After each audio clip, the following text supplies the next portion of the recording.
Okay, day 49 video. Day 49 is over. I am back. Wasn't an incredibly long day. I got between 7 and 8 hours. But interesting ruling. Oh, this player could be pretty annoying. I mean, I haven't dealt to her a ton, but she could be annoying. I'll get to the pay. I'm going to give you the pay for July 7th, but this ruling happened today. I've dealt to her 3 times. I actually wasn't at the table. Okay, I was in the area. I was going to be dealing, starting the hand after this. I walked up to the table. This was the hand in progress. Just as I got to the table, the floor was called. This is what happened. She raised. She was in late position. So some people folded. She raised. Second to last player folded. Last player to act pre-flop called. Before the dealer even brings the chips into the middle, the last player to act, the guy who called, looks over and says, "You have 3 cards in front of you." She didn't realize she had 3 cards in front of her. Okay, here's the thing. I've dealt to her 3 times. Twice in no limit, once in a mixed tournament. In no limit, she never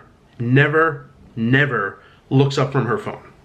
So it was inevitable that something like this would happen. Something that was easily preventable if you're ever paying attention, which she doesn't. So they call the floor. She claims she looked at her cards, saw 2. The third was like exactly on top of one of those 2. She didn't see the third, but once she like put them face down and like threw in the chips, they kind of separated a little, and then the player across the table noticed there were 3. Could be what happened. I don't know. You can never know the intent. You're not inside someone else's brain, so you can't know. This is why you don't go based on intentions or what people say they were trying to do, because you can't know that. You go based on actions. You were at the table. You saw what happened. Everyone saw what happened. You know what happened. You go based on the action, not the intent that you're guessing about. So, Floor said she has to forfeit the chips. I don't know the exact rule, but she was forced to forfeit 1 big blind, and her hand's dead. She can't play a hand that has 3 cards in it, and that's the end of the hand. She got really mad about that because she claims it wasn't her fault, which it was, and she kept saying like, why would I raise if I knew I had 3 cards? Like what? You don't think I would get caught? Like you think I wouldn't get caught if I played a hand with 3 cards? What we think she thinks doesn't matter. She played a hand. She had 3 cards in her hand. Like, that's the end of it. It's your responsibility to know how many cards you have. If you play a hand with 1 card, can't do that. Play a hand with 3 cards, can't do that. If you play a hand with 4 cards, can't do that. Yeah, the dealer threw 3 cards. That's happened to me before. 2 cards stick exactly. It actually happened to me once, and they both flipped, which was really annoying because it was an Omaha 8 tournament. If 1 card flipped over, you just keep dealing, and you replace it with the first burn card. 2 cards like stuck together as I threw them, and they both flipped in the air. So it was bad that they stuck, and it was bad that they turned because that was the end of the hand. It was a misdeal. Had to redo it, and I was like on everyone's 4th card, so I had thrown almost all the cards already. But yeah, that happens.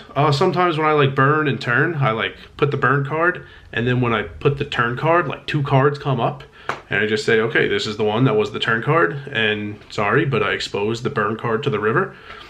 It happens, 2 cards stick together, but it's her responsibility to know how many cards are in her hand. What we think her thoughts are on getting caught playing a hand with 3 cards doesn't matter. What she's done in the past doesn't matter. Her raise size doesn't matter. She played a hand that had 3 cards in it. That's the end of it. Someone at the table said, like, you were lucky. You should have been forced to forfeit the raise amount, not just 1 big blind. Like, you're complaining, but you should be, like, really thankful that you didn't lose more chips. But yeah, this is inevitable because she almost never looks up. It's like she has a lifelong prop bet where her eyes need to be locked on her phone from now until 50 years from now, or she loses the bet, and she's going really hard for it. It's insane how rarely she looks up. Something exactly like this was bound to happen, but she thinks it was someone else's fault that she had 3 cards and she didn't realize. So yeah, that happened, and interesting day with the number of players. It was very slow. the thing is, like, you could still make money on a slow day, and you can still meet the guarantee. It was a $30,000 guaranteed prize pool, which I'm not exactly sure of the rate. I think we needed 120 people to meet the guarantee. I was there when they were on dinner break. There's a 45-minute dinner break after level 12. When the 45-minute dinner break ends, registration ends. I left with, like, I don't know, 15, 20 minutes left on dinner break. I was out, and there were 130 people. So even though it was, like, very slow all day, still met the guarantee. Also, I still got over 7 hours. Like, I mean, what, 8 hours is, like, the expectation?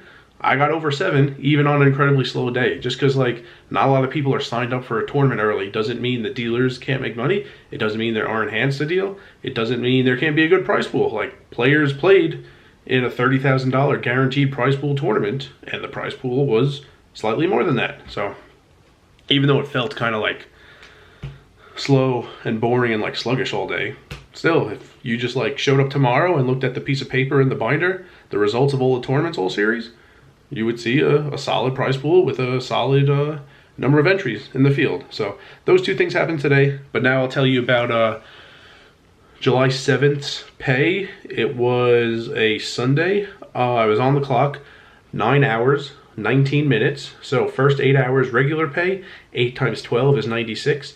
The final 1 hour, 19 minutes overtime pay. My overtime rate is $18 per hour. That's daily overtime. It was early in the week, got no weekly overtime. I know the difference now from that video I showed you 2 days ago. Link at the top on finally figured out the overtime calculation. And combine those, $119.70 in wage. No cash games dealt. Haven't dealt cash games in a while. No mixed games. It was just the Sunday special, that no limit tournament with the add-on. And then I think that was all I dealt. There is a 6 p.m. tournament. I don't even remember now if I dealt that or not, but I know it was all no limit. 15 downs, $15 per down for Hold'em. 15 times 15 is 225. So you just have to add those two numbers, and don't bother making space on the side. I'll just put it at the bottom right here. 119.70 plus 225, 344.70. So yeah, nothing tricky. Just dealt tournaments, just dealt no limit tournaments.